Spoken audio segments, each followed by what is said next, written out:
अस्सलाम वालेकुम असदुल्ला। हेलो अस्सलाम वालेकुम हजरत साहब। वालेकुम अस्सलाम।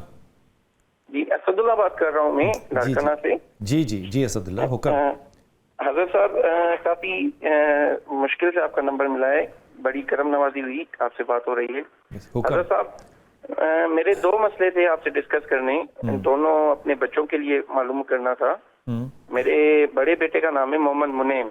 मोहम्मद मुनीम मुनीम मुनीम MUNAIM मुनीम।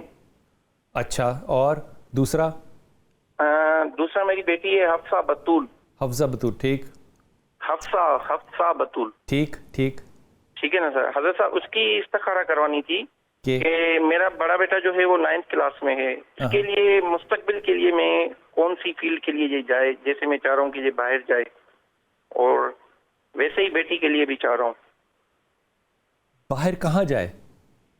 बाहर यानी पाकिस्तान से बाहर यूरोपियन कंट्रीज की तरफ क्यों अगर जाए? जॉब क्यों के लिए जाए? जाना दोनों बच्चे यूरोपियन कंट्री में क्यों जाए? असल मुझे ये बताओ। इस वजह से कि वहाँ पे जॉब सिक्योर होगी। जैसे हम यहाँ पे जो है जॉब वगैरह के हिसाब से बहुत ज्यादा परेशानियां हो रही हैं। आप क्या करते हैं सर? जी आप क्या करते हैं? मैं भी खुद जॉब कर रहा हूँ हजरत साहब। क्या क्या जॉब क्या? मैं कंप्यूटर ऑपरेटर हूँ हजरत साहब। असद, पहली बात तो ये कि मैं इस बात के हक में नहीं हूँ कि आप पहले ही इतनी छोटी उम्र में फ़ैसले कर दें कि बच्चों को हमने अलग कर देना और यूरोप भेज देना। मैं इस हक में नहीं हूँ।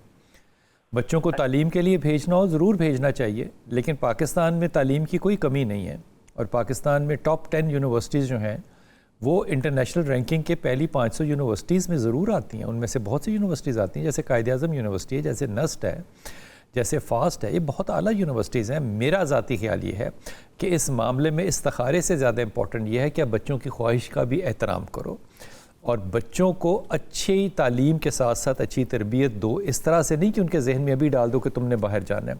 ज़रूर जाएंगे, लेकिन उनको ग्रेजुएशन के बाद ये चांस लेना चाहिए। ग्रेजुएशन तक पाकिस्तान में रहना चाहिए, उनके रूट्स बन जाएं, फिर उनको 2 साल 4 साल के लिए बाहर तालीम के लिए भेजना है, ज़रूर भेजिए।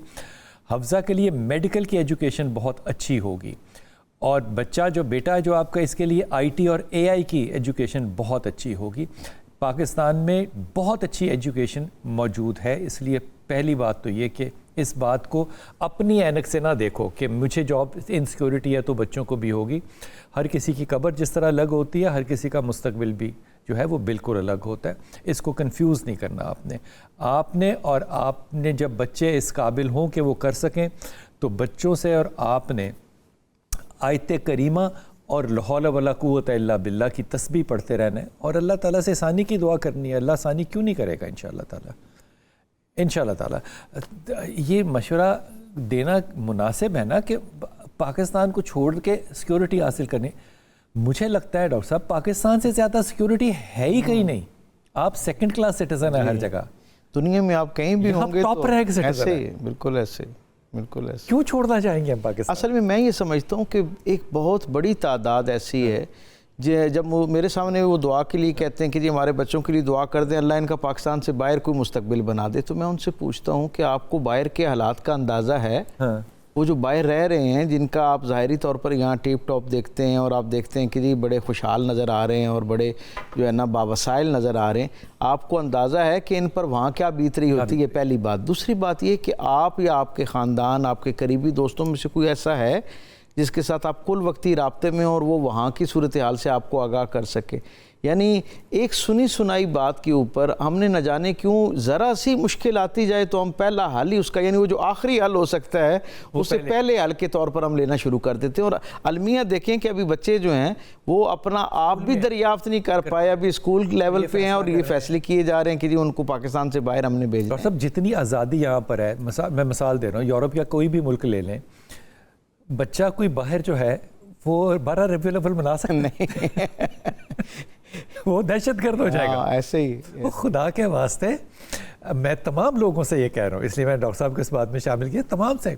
ये मुझे बड़ी ही, मैं क्या कहूँ, रिडिकुलस बात लगती है कि इंसान ये सोचने लग जाए जितनी सहूलत, जितनी अपॉर्चुनिटीज़, जितने मौके, जितनी इज्जत पाकिस्तान में है, ओ खुदा के वास्ते खुद अल्लाह का नाम ले, जहाँ हम जिस शख्स को यहाँ पे, ये मैं तंज के तौर पे नहीं कह रहा यार, मिसाल दे रहा हूँ, यहाँ पे अगर किसी का सब्ज़ाज़ार में 2.5 मरले का मकान होगा ना, तो हम उसको कहेंगे कि यार ये लोअर इकोनॉमिकल स्ट्रक्चर से है, लोअर इकोनॉमिकल स्ट्रक्चर से है। और अगर इंग्लैंड और न्यूयॉर्क में आपका 2.5 मरले का घर है ना, तो आप अपर लेवल के लोग हैं। ऐसे ही है, ऐसा ही है ना, बिल्कुल ऐसे, ऐसा ही है। इसलिए मैं असद ये बिल्कुल नहीं चाहूँगा कि बेटे और बेटी को इस तरह सोचा जाए। और शाह जी, जिन लोगों के यहाँ पे हमें कई कनाल के घर नजर आते हैं ना, वो बेचारे वहाँ पे 1.25 मरले के फ्लैट के अंदर जो है ना सारी जिंदगी एक गुसलखाने में, फिर इंतजार करें कि आपने उस गुसलखाने में जाना कब है, और वो जब गुसलखाने से बाहर निकलेंगे तो उन पर यह भी पाबंदी होगी कि अंदर मुस्लिम शावर नहीं इस्तेमाल कर सकते। और ये कानून है, कोई ये ना समझे कि वो मुस्लिम शावर नहीं लगाते यहाँ से, उनका कानून है अमेरिका का, बरतानिया का, यूरोप का, कि आप मुस्लिम शावर नहीं लगा सकते क्योंकि उससे जरासीम फैलते हैं। पता नहीं वो कैसे फैलते हैं और उसके ना इस्तेमाल करने से क्यों नहीं फैलते। बहरहाल मैं इसके बड़ा ही ज़्यादा खिलाफ हूँ, एब्सोल्युटली। पाकिस्तान को अल्लाह ने ना सिर्फ इज़्ज़त दी है बल्कि इज़्ज़त 45 के एंगल पे जा रही है। इकोनॉमिकल स्ट्रक्चर बेहतर हो रहा है, इज़्ज़त बढ़ रही है। इसलिए वो जो बात थी ना कि फ़ैसले जो है बैनुल अक़वामी वो इस मुल्क में होंगे, भाई आप अपनी ज़िंदगियों में ये देखेंगे, ये आपने जर्मनी में और इटली में और यूरोप में नहीं देखने, यहाँ देखेंगे इंशाअल्लाह ताला।